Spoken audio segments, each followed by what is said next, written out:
20 skydivers eagerly board a World War II bomber plane for a complimentary high-altitude jump.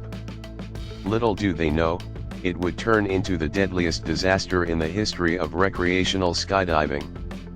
As the plane ascends, they prepare for the exhilarating jump. But the weather worsens and a thick layer of clouds engulfs the sky. Despite the golden rule of skydiving, don't jump if you can't see the target. The thrill seekers leap into the abyss below and 16 fall to their deaths in the cold waters of Lake Erie in Ohio. On August 28, 1967, a group of about 30 enthusiasts made their way to Ortner Airport in Ohio for a complimentary flight. It was a rare opportunity to jump from a modified warplane at a height of 20,000 feet. The sport is relatively new and fans take every chance to register a high-altitude jump under their belt.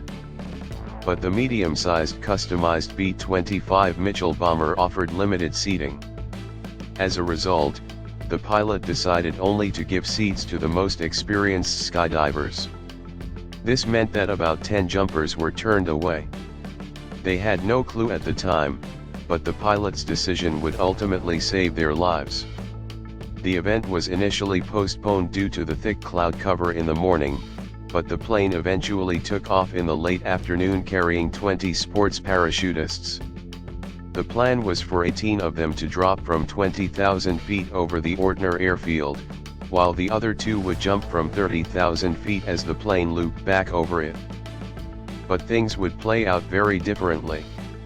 Due to the heavy cloud cover, the pilot had to rely on the Cleveland Air Traffic Control for navigational confirmations and instructions. Shortly after takeoff, a single-engine Cessna 180 departed the same airport. The pilot had intended to watch the event from the ground, but he changed his mind when he ran into an enthusiast scheduled to join the skydivers. Together, they decided to capture photographs from a height of approximately 12,000 feet. The jumper plane took off at 3 p.m., embarking on a slow and challenging hour-long circular ascent to reach the intended 20,000 feet. At that altitude, temperatures were between 20 and 30 degrees below 0 Fahrenheit.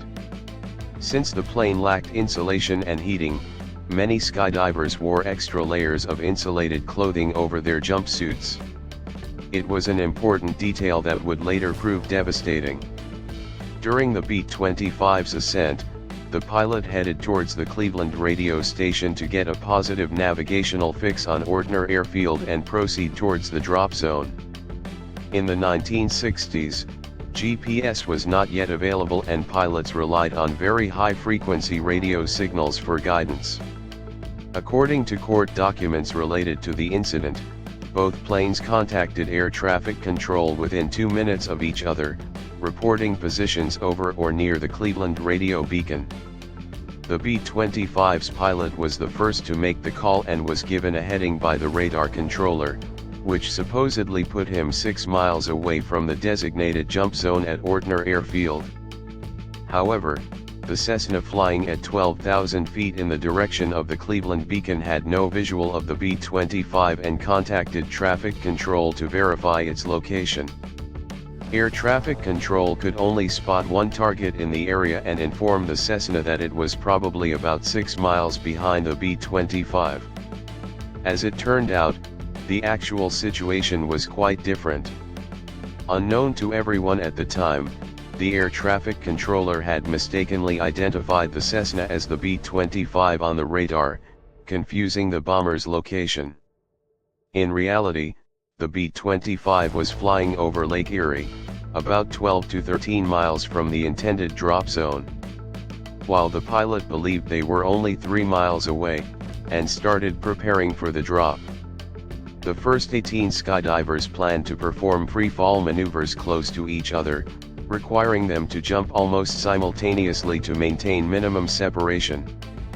The pilot gave the signal to the jump master, and all of the jumpers were out of the plane within 30 seconds, starting their planned relative work maneuvers. However, they immediately noticed the complete cloud cover below them. The limited light and semi-enclosed nature of the bomb bay area where they were seated had made it difficult for them to see the conditions below. They planned to continue free-falling until reaching around 2,500 feet, at which point they would deploy their chutes or canopies over Ortner Airfield. The skydivers were unaware of what lay beneath the clouds. The Cessna attempted to locate them after the first 18 jumpers were in the air, thinking the bomber was in the same area. Neither the bomber nor the jumpers were there. They remained in free fall as they descended through the cloud layer, breaking out at around 4,000 feet. It wasn't until then that the skydivers made the alarming discovery. They were roughly 4 miles offshore and nowhere close to the airfield. Their decisions in the next few seconds would ultimately determine whether they would live or die. There were only 3.5 minutes left for them to prepare for impact and begin a fight for survival. All around them, skydivers started shedding boots, heavy clothing, and anything that would not float as they prepared to hit the water. Witnesses on the ground saw brightly colored canopies opening at different intervals in the sky, with the jumpers plunging into the water, one after the other, in a straight line as though it had been meticulously planned. With a sense of urgency, an off-duty Coast Guard stationed on the beach witnessed the harrowing sight and sprang into action to organize rescue efforts with nearby boats. The sea conditions were treacherous, with waves reaching as high as 4 feet, adding to the already deadly situation. Meanwhile, far above, the B-25 continued its circular ascent, blissfully unaware of the chaos unfolding below it. The crew's request to ascend to 30,000 feet, the altitude from which the remaining 2 skydivers would jump, was initially denied. But undeterred, the pilot redirected the plane towards the Cleveland radio station. After plotting a new course, the remaining 2 skydivers successfully jumped over the intended drop zone at the airfield 20 minutes after the first drop. The B-25 descended and landed, oblivious that the 18 jumpers were caught in a monumental battle for survival. Meanwhile, skydivers Bernard Johnson and Robert Coy frantically struggled to free themselves from their heavy gear before hitting the water. They desperately tried to stay afloat, but their remaining equipment threatened to drag them under. Hope seemed to fade as they bobbed in the waves until a private fishing boat appeared in the distance.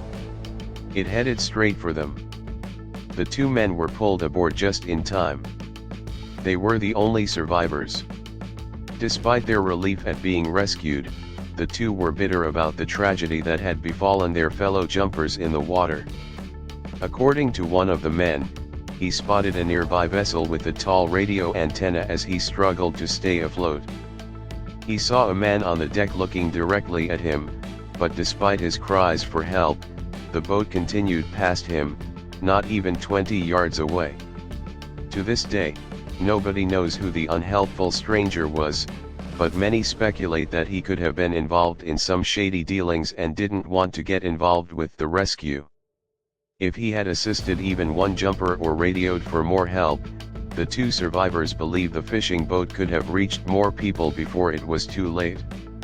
Abandoned canopies, jumpsuits, harnesses, and helmets bobbed on the waves without any sign of their owners. Initially, the teams only recovered 2 lifeless bodies, but the true extent of the disaster was yet to be discovered.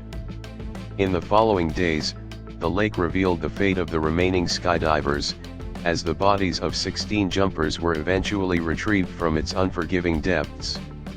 A month later, the National Transportation Safety Board found the B-25 pilot and the FAA controller at fault for the accident.